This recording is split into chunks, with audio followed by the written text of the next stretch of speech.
So today we're talking about strength training. This is a really big passion of mine. I've taken it on as well, both of ours, but mine as well, because I see a lot of broken runners, and it is such a huge component of keeping runners injury free. So strength training almost looks very much like prehab, preventative rehab in a lot of ways. And if you've ever had an injury, a lot of the exercises that you get given are essentially ones you're already doing as part of your strength sessions. And the whole idea is for that is because there's a lot of research that shows that strength training, even for marathon and ultramarathon runners, makes your running faster.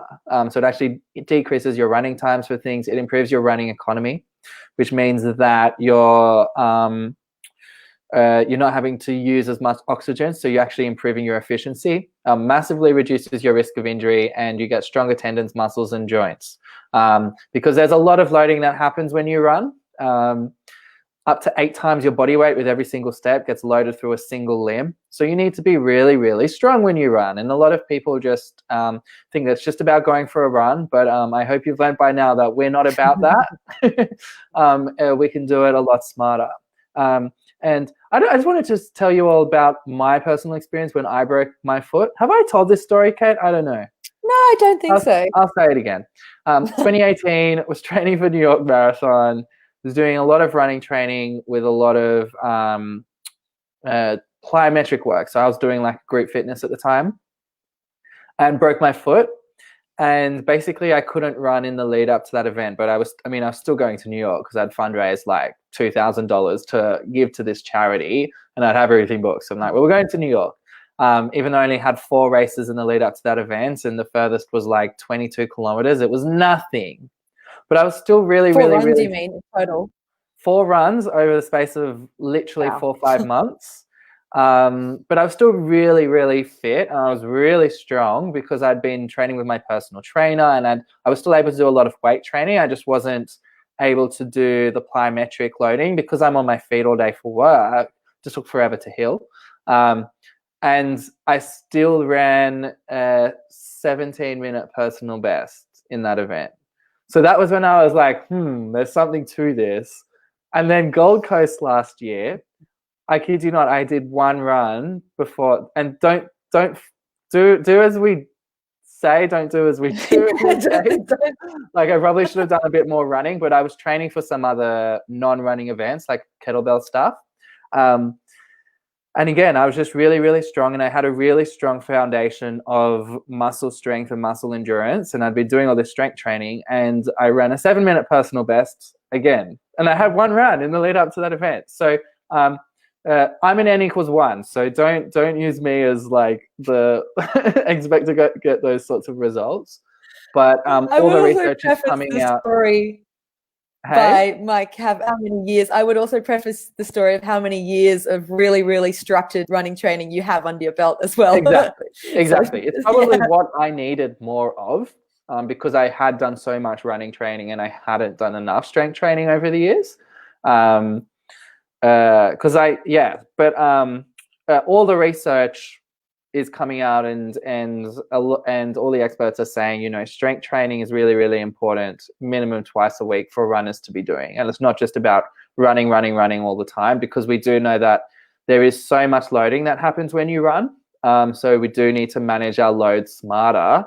And part of also making our tendons and muscles more resilient to that loading is through strength training.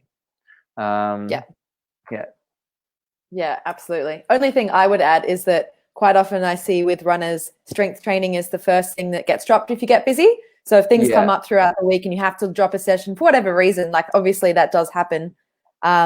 People quite often drop the strength session. It's really important to not keep dropping strength sessions if you're someone that things get in the way of your life and you have to lose sessions here and there, because they are so valuable as we keep hammering on. Yeah. So there's essentially 3 different types of strength training you will be doing as part of these sessions. The first one, which sort of makes up the bulk of it, is the heavy stuff. So this is where you feel free to add lots of heavy weights. It's low reps, generally less than 10, but sometimes less than 15 as well. It's slow, right? We've always emphasized we want these done slowly unless specified otherwise. And the focus is on the eccentric phase or the lengthening phase. So an example of these are things that you've been doing, such as what we call a negative squat or a negative push-up, where you're coming down to the ground for a count of 5. That's the eccentric phase, right? Because that's when your muscles are lengthening, is when you're coming down. And as we like to say, a muscle that can't lengthen has no power. And you've got to be able to lengthen a muscle before the muscle can then shorten. And a lot of the roles of muscles when you're running is to actually decelerate you. I know it sounds counterproductive in a way, yeah. But they act as springs, right? So more like bowstrings, actually, in terms of that they lengthen and then they shorten and they contract and they generate power for you. And they also just stop you smashing into the floor, particularly your glutes and your hamstrings. So that's why there's a massive focus on this eccentric phase. It's also when people tend to generate tears, is when they're unable to control the eccentric phase or the lengthening phase of a muscle and be strong and long at the same time. The second type is the explosive training. So generally the rep rate is a bit higher, and this is the upward phase. So things like explosive squats, where we haven't really specified it as such, but you guys are doing them, because if you do a negative squat down for 5 and then you come out of the squat, that coming out of the squat is the explosive phase. So other examples of these is like last week we were doing backwards lunges. That's nice and quick. It's explosive. You're doing them for time. And then other things are like kettlebell swings, kettlebell snatches, and those sorts of things as well. And then the final one is plyometric training, which is basically explosive training, but involving jumping. And we don't over program these because obviously when you're jumping, there's lots of loading and you're already getting lots of loading with the running, but they do also make up an important part of strength training. So things like the lunge jumps and the squat jumps and what else, high knees, all those sorts of things, fast feet is the other thing as well. So they're basically the 3 types of training that constitute the strength training that you guys are doing. But stability and control are more important than adding heaps and heaps of weight. If your technique is bad, then you're just going to fall apart with weight. So nice and controlled before you then go add loading. Yeah, absolutely. Cool. We have a point on that later in the deck as well, actually. But that's a super important point just to really emphasize, is that it's more important that you do it with correct form. And if you are unsure about your form, please just record yourself doing it and send a video through to us. We're more than happy to help, and actually love doing that, help ensure that you're doing it with correct form. But it's much better to do it with lower weight and keep your form controlled than it is to try to add too much load too quickly. Yeah. Okay, cool. So let's just have a look. We thought it'd just be easier to just look at some of the sessions that you guys are already doing. And based on what we've just explained, sort of a breakdown of why the session is structured the way it is. So in this session, I mean, obviously all the sessions have a large focus on legs and core because they're the main muscles you're going to use, and they always, always, always have calf raises. Never neglect calf raises, and this is also later in the deck, but I'll bring it up now. Never neglect calf raises. That's always the first one runners neglect.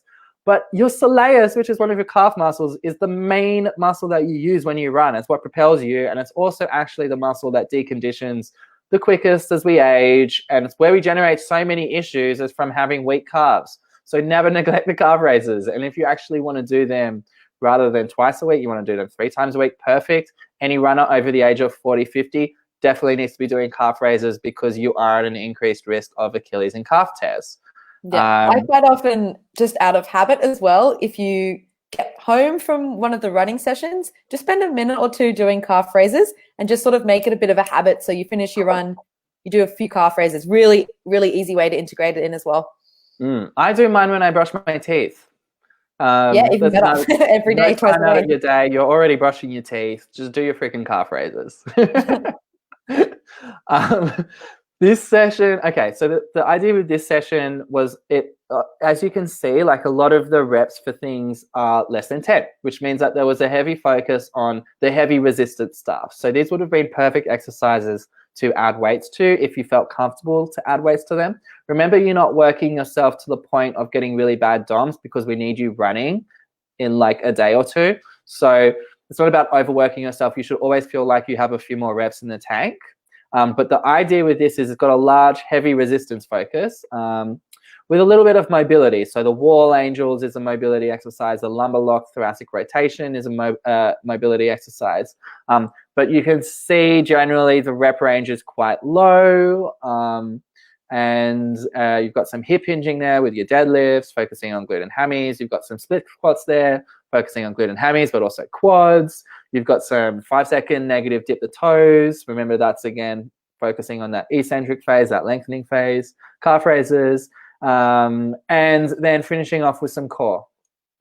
Cool. And then just for comparison, let's just bring up the other one.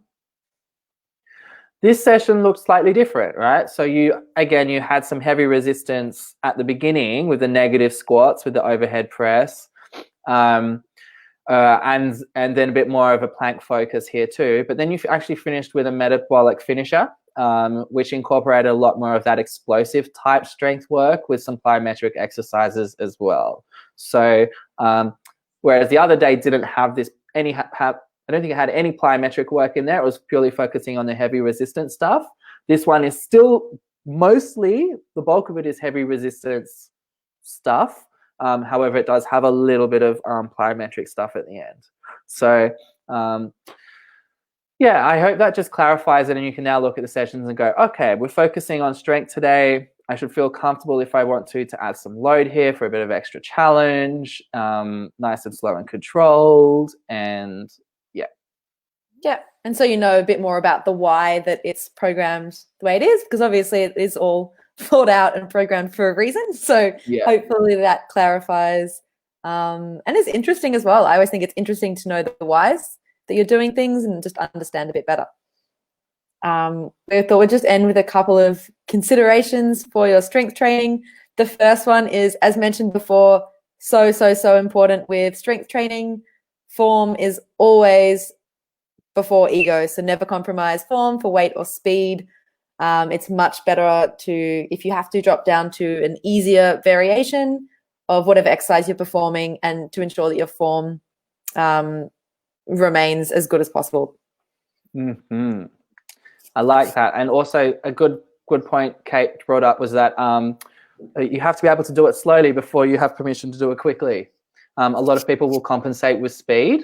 But that's our rule in clinic, is if you can't do something slowly, you don't have permission to do it quickly. And if you can't decelerate, then I'm not really sure we should be allowing you to accelerate until you know how to put the brakes on. So yeah, master the basics first. Exactly. And as I've said before, if you're not sure about any of the exercises, if you're performing them correctly, or you want clarifications, or maybe you're struggling with an exercise and are struggling with the variation that we've put in there for you, that is absolutely fine. Let us know. We can provide an easier variation so you can work to build up to the harder forms of the exercise. Also, thought we'd mention as well, if you do have some sort of injury that we're not aware of, and maybe you can't perform an exercise due to a certain injury, obviously also let us know that, and then we can provide a variation again, something that you can do within your limitations. Yeah. Injury doesn't mean bed rest. Injury just means we need to modify things and give you different variations of things. And we know that actually just complete rest actually makes things take longer to heal. So, and you'll just decondition. So your rehab journey from there will then be longer. So yeah, if you are managing an injury, just let us know so we can modify exercises for you. It doesn't mean that you just avoid the whole session. Yeah, absolutely. And then Mike hammers home here with never neglect calf raises. So, you haven't heard it before, you've heard it again now. I really like that on a t-shirt. Yeah, I really like building it into the toothbrushing too. That's such an easy one. Perfect. Such an easy one. Yeah, nice. Well, that's it for the day. We thought we'd keep it, again, just short and sweet, just touching on the top points. If you guys have any other questions, either with the presentation, strength training, or specific exercise in the training, obviously let us know. Otherwise, we'll be posting the following week's schedule later today. So you've got that for the week. And enjoy running. I have one thing that I get a lot, which is, oh, I don't want to do strength training because it's going to make me really bulky, which is going to slow me down. So I just thought I would address that. You're not actually performing enough reps to really put on a whole heap of muscle bulk.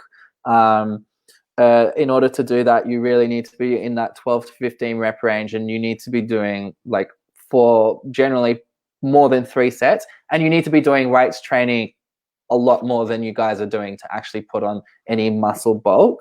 So when we look at strength gains in runners, yes, there is a little bit of muscle bulking, like you will hypertrophy, you will grow bigger muscles. You're not going to turn out like Arnold Schwarzenegger, but there will be a little bit of muscle growth. But what you're actually doing is you're actually training your nervous system to recruit more muscle fibers for you. So basically your nerves tell your muscles how to fire, when to fire. However, most of the time we're operating on like 40-50%, and we're not recruiting all the muscle fibers that we could be. So by doing strength training, a lot of the changes that we see is actually not so much due to muscle hypertrophy or bigging builder muscle, although that certainly is a little bit of it.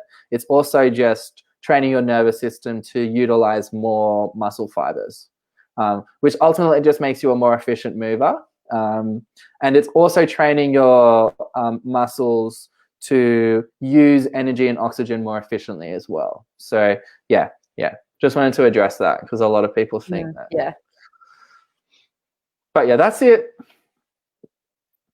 Love it. Oh, well, have a good night, guys. And again, happy Mother's Day, you mums. Yeah. Hats off to you all. And everyone else, if you haven't, definitely wish your mum a happy Mother's Day. Or if you're a friend from overseas and maybe your Mother's Day isn't today, wish her a happy Mother's Day anyway, because she probably deserves it. Yeah, it's a happy Mother's Day in Australia, so. Yeah. All right, chat to you guys soon. Bye.